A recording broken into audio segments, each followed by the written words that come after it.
Get yourself cheap shark cards in other games by heading over to G2A and using code BOSS for an extra discount. Hey, how's it going, guys? Mr. Boss for the win here, and in today's Grand Theft Auto 5 video, I'm going to be doing another Q&A video where I take your questions from Twitter and I answer them all in this video. Today, we're going to be talking about a lot of stuff, including a recap of the Ill-Gotten Gains DLC, what's next for Grand Theft Auto Online, and a whole lot more. So once again, if you want to get involved in these Q&A videos, all you have to do is go follow me on Twitter. The link is in the description there. I do about 1 or 2 Q&As a week, and I always take the best questions. I love getting you guys involved. So whenever I ask for a Q&A, submit your questions, and you might find your way into a video. But with all the way, let's get it started. So as I always do with the first question, I'm going to extend it to you guys, meaning I want you to reply right now in the comment section to this question, which comes from MLB2K Ruler, and he says, were you satisfied with the content we got in IGG Part 2? And that is a very simple question, but I thought it would make for a good one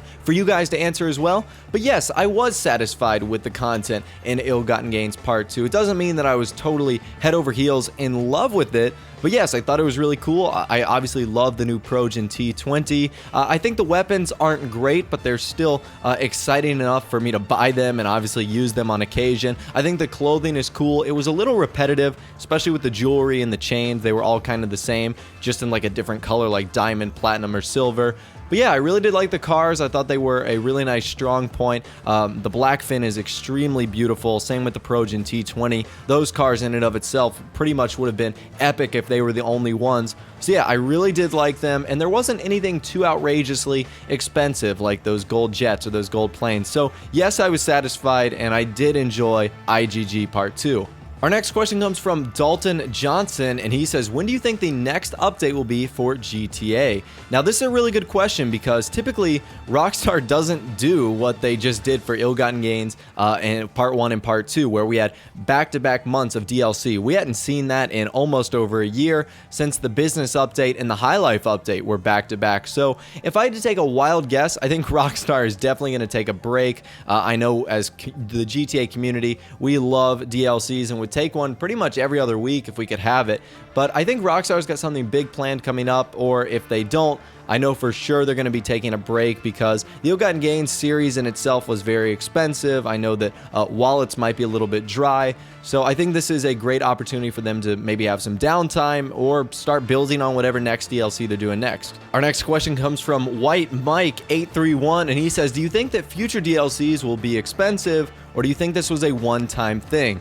I honestly do think that the Ill-Gotten Gains was kind of a one-time thing. It kind of fit the theme. I mean, illegal gotten gains. You expect things to kind of be expensive, and there's been past GTA 5 DLCs that were pretty cheap, like the Festive Surprise update. I can't imagine I spent more than $200,000 of GTA money on that DLC, whereas with both the Ill-Gotten Gains, I know I spent over $30 million. So yes, I do think this was kind of a one-time thing, an anomaly, and granted, there was a lot of expensive content in there, like supercars and lots of kind of designer-like clothing. So yeah, I think it fit the theme of Ill-Gotten Gains, which was why it was so expensive, and no, I do not think future DLCs will be as pricey, which for a lot of us is a good thing. Tom Farmer asks a good question. He says, how many more DLCs do you think Last Generation can hold before they have to stop? Hashtag AskBoss. Now, I don't know. Rockstar has said that there will be a point in time where they will have to stop making content for the Xbox 360 and the PS3, but I do not know when that time is going to come. We've seen in the Ill-Gotten Gains Part 1 and 2 that there's been some content that have only come for the next generation. I think the unique Knuckle Dusters was only on PS4 and Xbox One, and I'm forgetting something that was only in Part 1. Oh yeah, it was the weapon skins that only came on next generation in Part 1. So I think we're starting to see the beginning of that. I certainly wouldn't think it would be anytime soon. We don't even have a story mode DLC, and I highly doubt that Rockstar would just completely exclude the old or Last Generation from a single player DLC. Our next question comes from Marcus Hernandez, and he says, hey Ross, have you ever wondered if Rockstar will make an Ill-Gotten Gains Part 3? I don't know, man. I think I'm pretty Ill-Gotten Gains out right now. I am worn out with the Ill-Gotten Gains, and from the looks of it and from what they've said on their newswire, it looks as if it's only a 2-part series. Otherwise, they would have said it's a 3-part installment. And honestly, I'm so glad the Ill-Gotten Gains is done. Not that I didn't enjoy it, but I think it's just time for a new themed DLC next in Grand Theft Auto Online. I kind of got sick of all the expensive designer clothing and sort of the lackluster weapons. But yeah, I do not think there's going to be an Ill-Gotten Gains Part 3. I don't know how the community would react to that, to be totally honest with you. I expect Rockstar is going to be doing something different for the next GTA Online update, and I would be very refreshed if they did so. And finally, our last question comes from JM, and he says, what do you want next, a 20-car garage or a 4th garage?